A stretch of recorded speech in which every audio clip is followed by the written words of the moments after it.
Welcome to the Great Detectives of Old Time Radio from Boise, Idaho. This is your host, Adam Graham. If you have a comment, email it to me, box13@greatdetectives.net. Follow us on Twitter at Radio Detectives and become one of our friends on Facebook, facebook.com/Radio Detectives. Well, before we get started, today's episode is brought to you by the financial support of our listeners. Thanks so much for your support. You can support the show at support.greatdetectives.net. Coming up after Johnny Dollar is the next part in The Lady Was Lethal. Now it's time to take a listen to the conclusion of the Nick Shurn matter. From Hollywood, it's time now for Johnny Dollar. Johnny Dollar? Spell it. JOHNNYDOLLAR.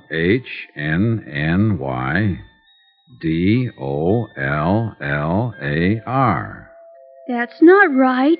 You forgot to capitalize. Hey, you're right, honey. Let me hear you spell your name. Okay. Capital J-I-L-L, Jill. Capital O, apostrophe. Apostrophe. I never can say that. Capital D-A-R-E, O'Dare. Of course, my last name's actually something else. I forget. But my mother says I'm really an O'Dare. Not the least doubt about it. I could see it in a minute. I like you, Johnny Dollar.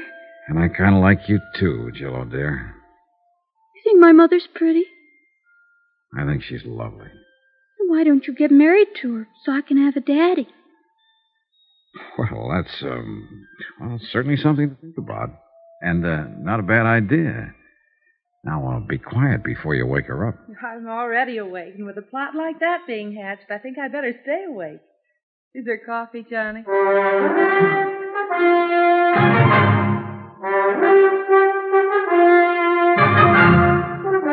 Tonight and every weekday night, Bob Bailey in the transcribed adventures of the man with the action-packed expense account, America's fabulous freelance insurance investigator. Yours truly, Johnny Dollar.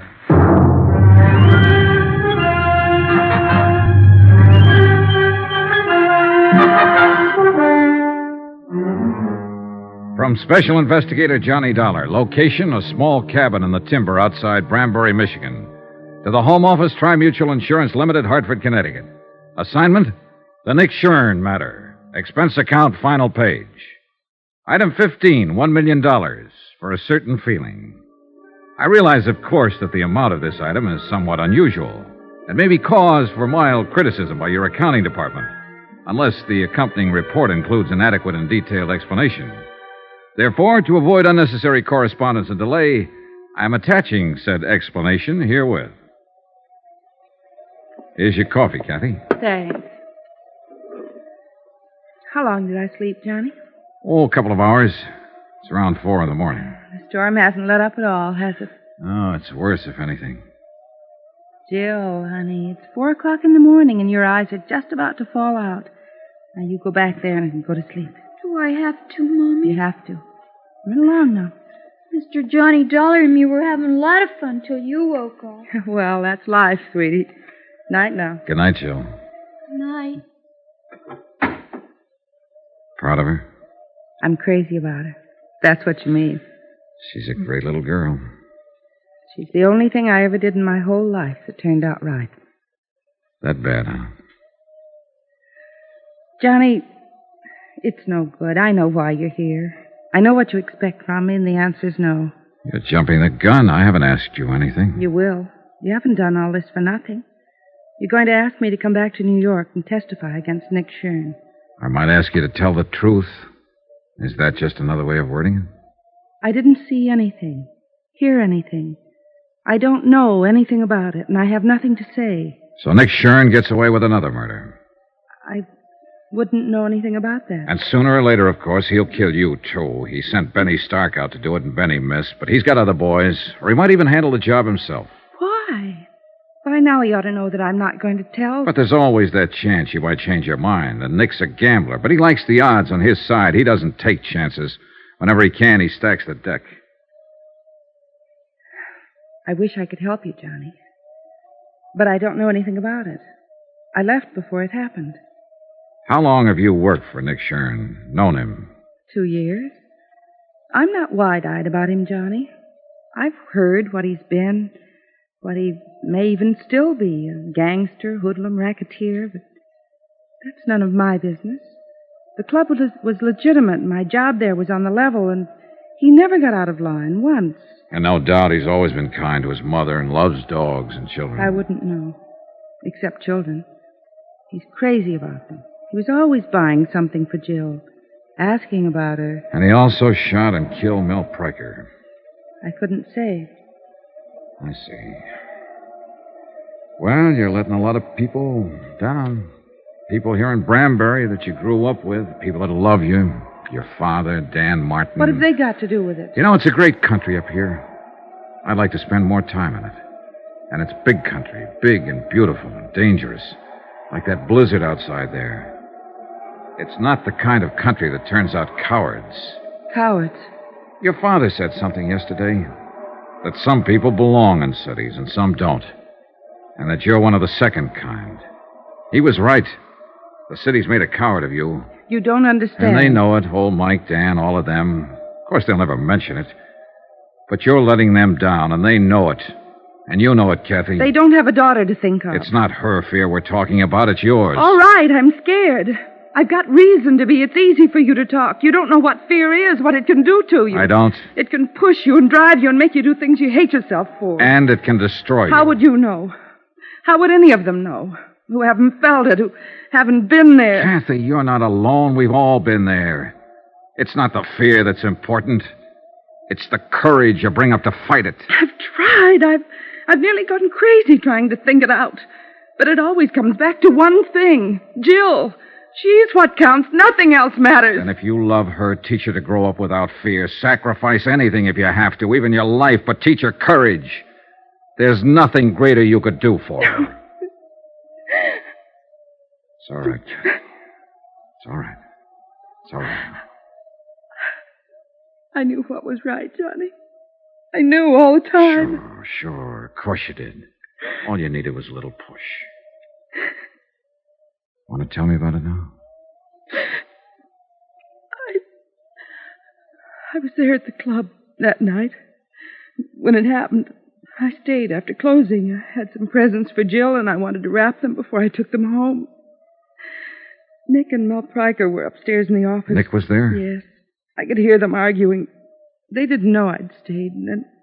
Go on. I heard Mel yell out. He said, "No, Nick, no." And then I heard the shots. Yes? I didn't even think. I ran up to the office. Mel was lying on the floor, and Nick was standing there with a gun. He told me to get out and to keep quiet if I wanted to keep on living. That's it, huh? Yes. Will you make a statement to the police, testify at the trial? Yes. Oh, good. Will you help me, Johnny? Will you stand by me? You know I will. You've got to, because I'm scared. I'll be scared all the way, but I'll do it if you'll help me. I'll help you, Kathy, all the way.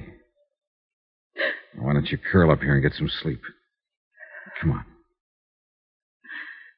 Maybe now I can sleep. It's going to be all right. Thanks, Johnny, for giving me the push. Oh, sure, honey.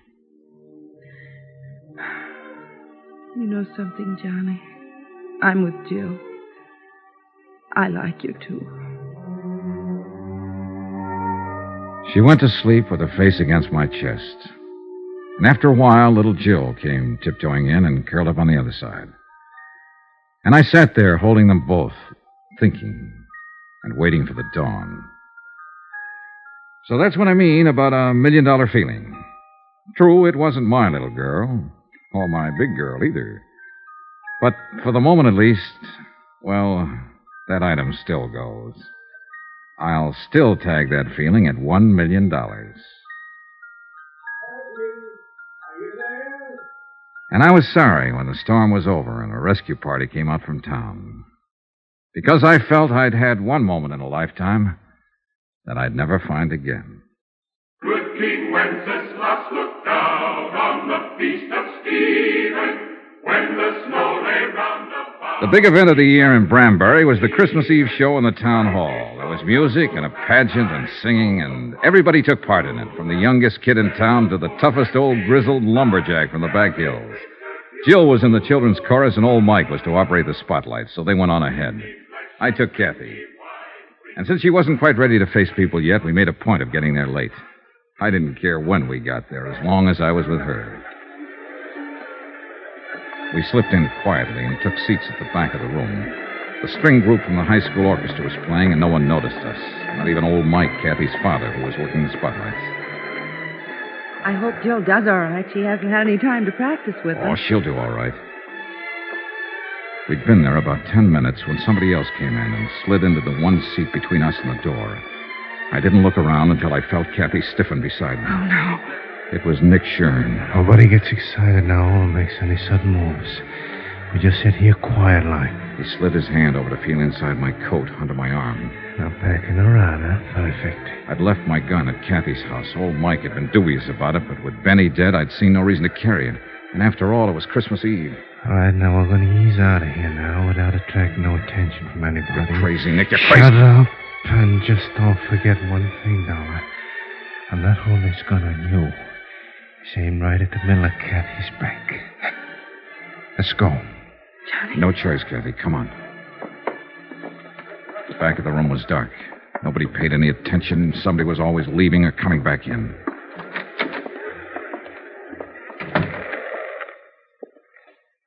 Come on. I got a car over at the side here. Johnny? Watch it, Dollar. We'll be right back, Mike. Just gonna get some air. All right, Johnny. But don't go running out before I give you your present. Huh? Here. And don't uncork that until you're ready for some serious business. All right, Thanks, Mike. Thanks a lot. Don't mention it. Good luck, Johnny. Yeah, come on, let's get away from here. Johnny, he's going Take to... it easy, Kathy. For me! Now what? Oh, no. Jill, go back. I want to see Uncle Nick. Why'd you tell me you were coming here to hear me sing, Uncle Nick? Well, listen. Pick me up. Please, Uncle Nick. Take your hands out of your pocket and pick me up. Look, Jill, you run along now. Who's that? Dan Martin. He's a deputy sheriff, and he's a dead shot. Better do like she says, Nick. Take your hand out of your pocket and pick her up. Uncle Nick? All right, reach in my pocket, Johnny, and take my gun.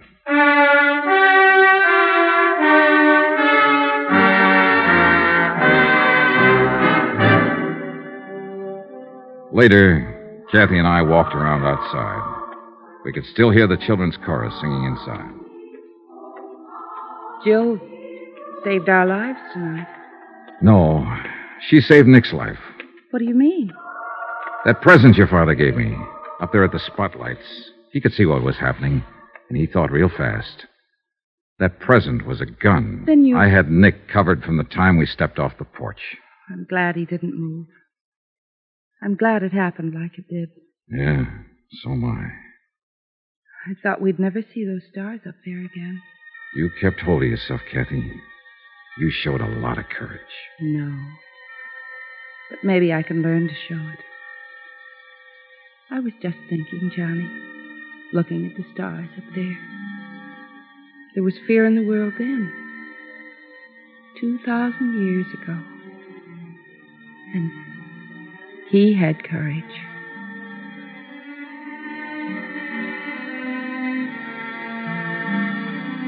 Expense account item 16, $230.40, incidentals in Branbury, and transportation for 2 adults and 1 child, Branbury to New York. Expense account total, $486.20. End of account, end of report. Remarks? Merry Christmas. Merry Christmas to all of you, from all of us here on the program. And God bless you. Yours truly, Johnny Dollar.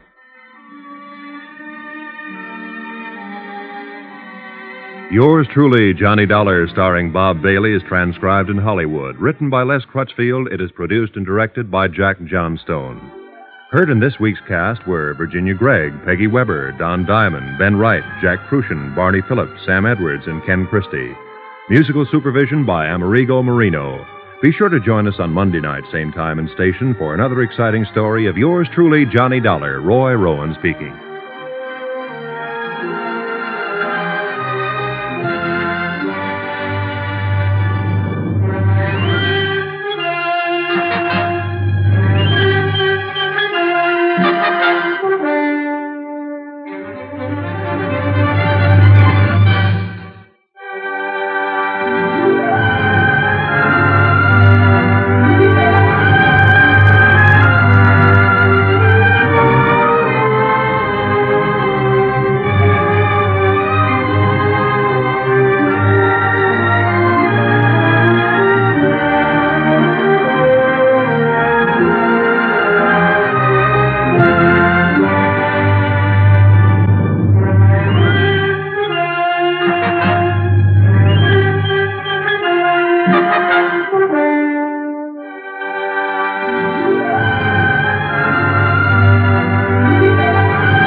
Welcome back.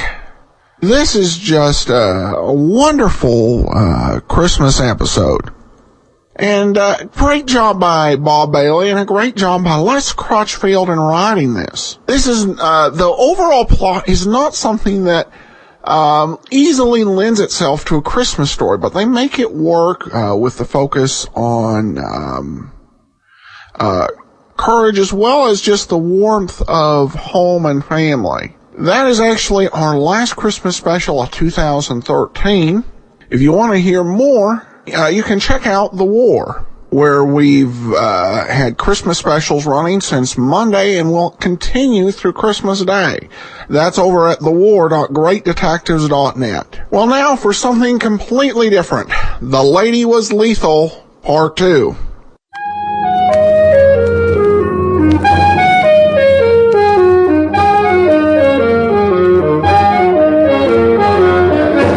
Carter Brown, Mysteries. Adventures in excitement and suspense, based on the best-selling novels by the slick storytelling sensation, Carter Brown.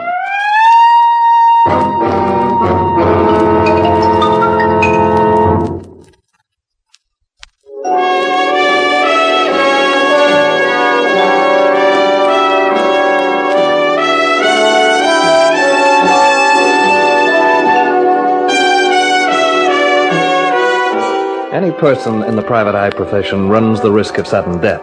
But the death of Hank Williams, my pal and partner in the firm of Williams and Eaton, came as a double shock.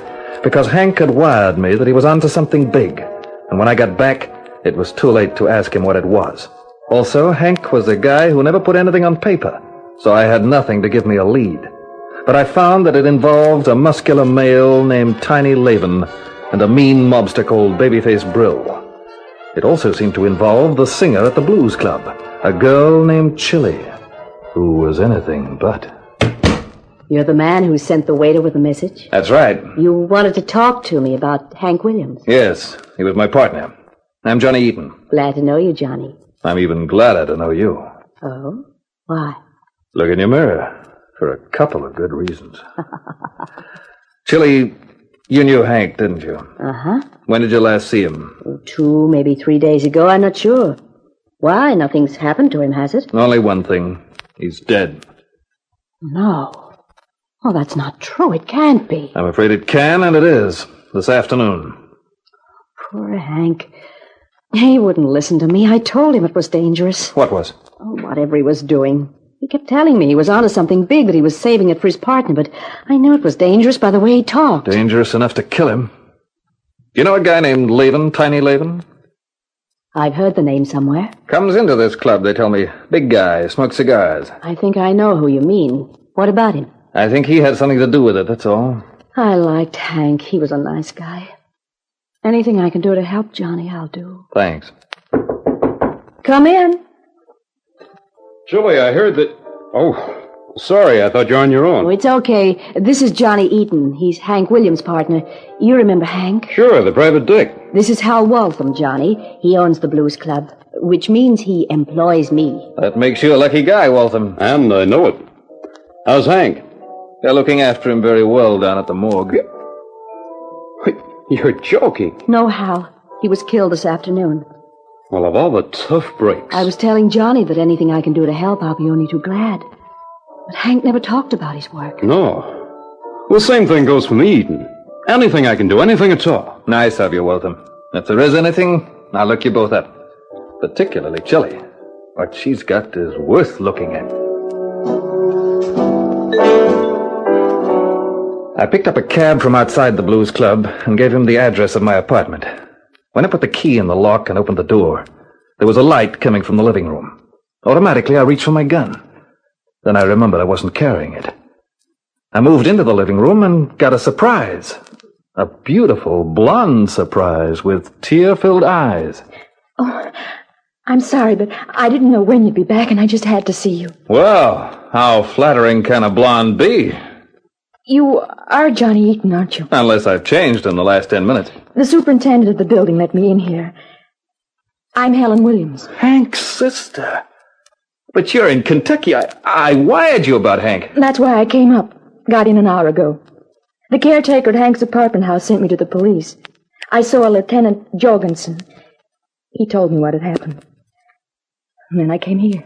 Well, it's tough, Helen. I know Hank was a great guy. Yes. Yes, he was. You go ahead, honey. If you want to cry, it won't worry me any. You could weep a few tears for me, too. No, I mustn't. Could I have a drink? Sure. We'll both have one. What'll you do now, Helen? Go back to Kentucky? No, not until Hank's murderer is behind bars. I'm staying until he's caught. Your drink. That might take a long time. I don't care. Where are you going to stay tonight? I hadn't thought about it. I couldn't go back to Hank's apartment. Not now. Maybe I could find a hotel. Not at this time of night. Tell you what, you stay here. I'll take the sofa. You can have my room. In the morning, we'll find you an appointment. Oh, thanks, Johnny. Thanks a million. Don't look at me with those trusting eyes. Why not? Because I don't know that I'm too trustworthy. Not with a bewitching blonde. Well, I trust you, Johnny. And since I'm going to stay, I might as well be useful. Anyone as decorative as you doesn't have to worry about being useful. Well, I'm going to be. You'll meet someone in the office now that Hank won't be there. I'll be your secretary. That's fine. Anything that keeps you close by suits me. Jerk your mind off my gender and think about justice. For Hank's killer. Okay, Helen, you're right. I better give you the story so far.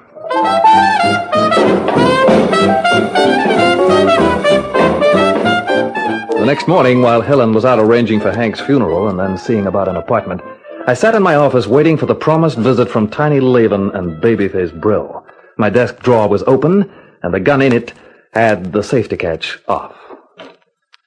You're here, huh, Seamus? I said I would be, Mr. Laven. That's smart of you, Eaton.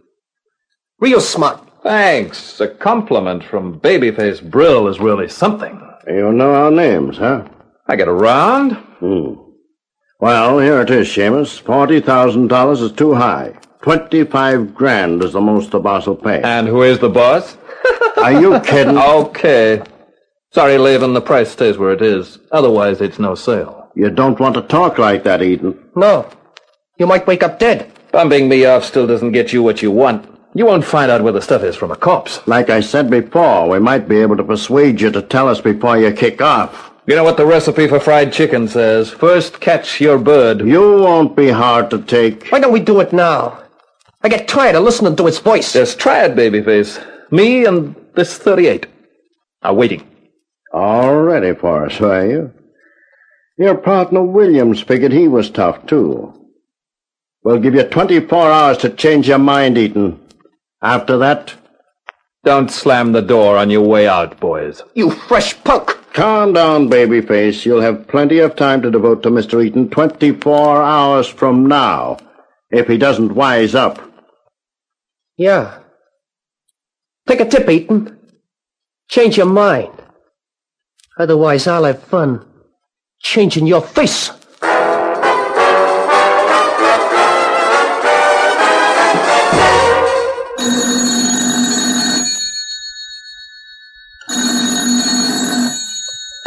Johnny Eaton. Johnny, it's Chilly. Not with your voice warming up the wire. I've been thinking about what you were telling me last night. I might be able to help a little. That's fine. Could you come over and see me? Sure, let's see. It's just on 6 o'clock now. I won't be through at the club until nearly midnight, and I don't think it would be a good idea for you to come there. My apartment would be better. Much better. Just you and me and a bottle makes 3. The address is apartment 16, 248 Parkview. Great. See you at midnight.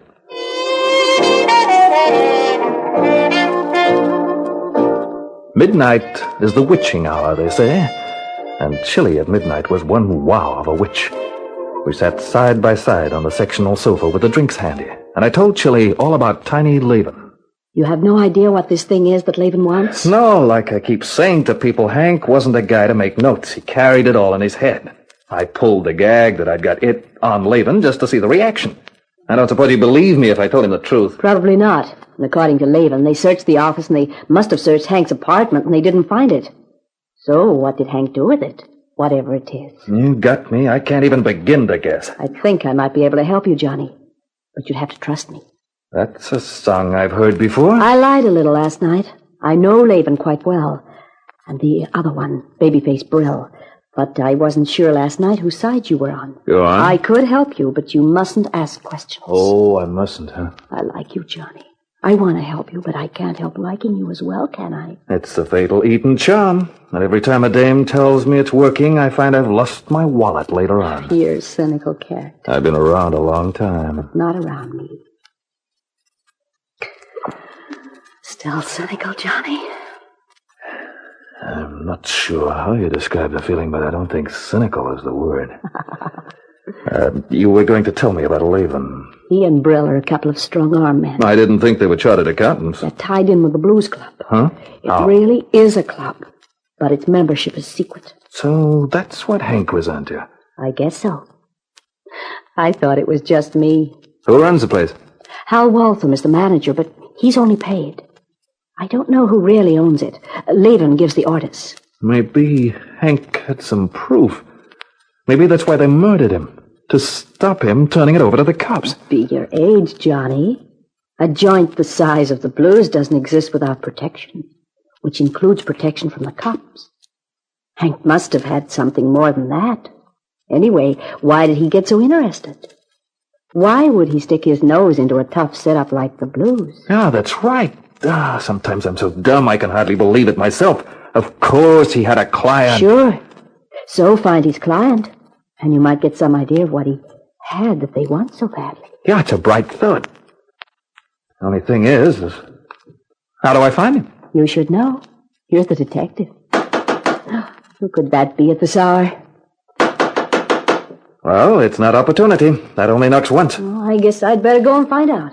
As she walked out of the room, I thought that with things as they were, I'd be happier safe than sorry. So I eased the gun out of my shoulder holster and stood behind the door so that I was hidden from anyone coming into the room. What's the idea? Inside Chilly like a good kid. Sorry about this, but it's nothing personal. Just orders. Whose orders? Just orders. I'll give it to you nice and quick. You won't know a thing about it, honest. Like you gave it to Hank Williams? I wouldn't know anything about that. But I can't stand your yabbering. And it won't do your nerves any good either.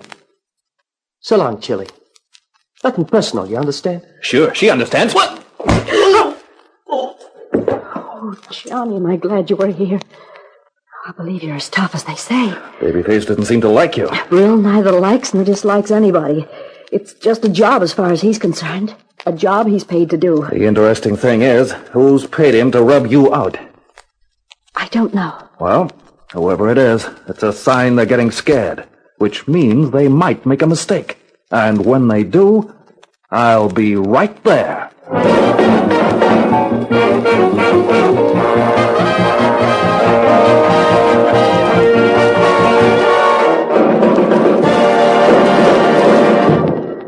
Welcome back. Well, I told you it was completely different.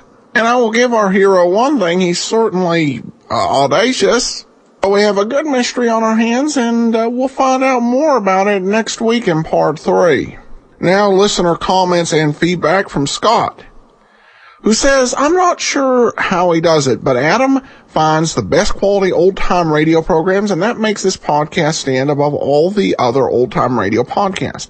I've listened to and subscribed to many, many others, and now only have the great detectives of old-time radio in my queue. Keep up the great work, Adam. Well, thank you so much for your kind comments, Scott.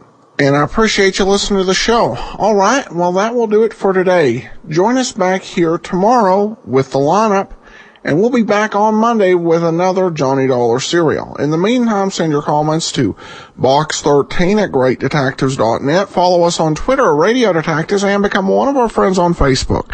Facebook.com/Radio Detectives. From Boise, Idaho, this is your host, Adam Graham, signing off.